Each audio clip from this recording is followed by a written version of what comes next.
For dinner tonight, guys, I'm going to be making an Italian skillet meal that I got off the Flavor Guard website. And so this is Italian zest. We'll be using ground beef, a cup of mozzarella, 4 ounces of the Philadelphia or whatever brand you want, cream cheese, and it's supposed to be a 16 ounce of this tortellini, but I only found a 12 ounce. So, guys, I'm going to get the meat seasoned up and then I will be back.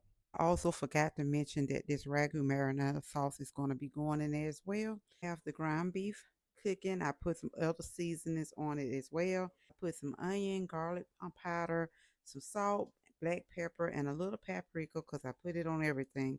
So I got that on there. This is cooking. My water is beginning to get ready to boil for the noodles.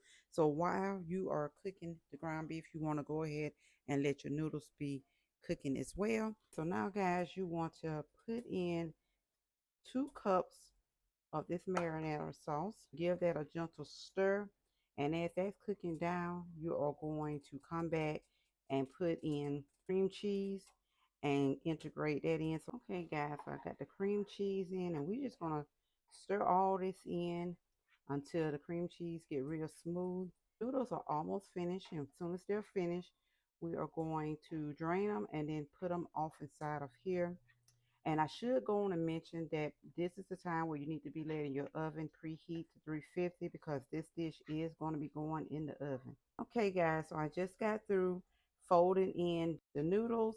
And so now I'm going to put a cup of the mozzarella cheese. You're going to sprinkle that up on top.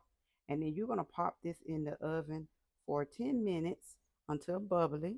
Guys, I will be back with the finished result. Hey guys, so we all out the oven, nice and cheesy. You can eat this by itself like I'm going to do, or you can pair it with a salad and garlic bread. I'm also going to have a roll with this. I have tasted a little of the meat sauce mixture whenever I was cooking, and it tastes great, guys. So I will see you in the next video.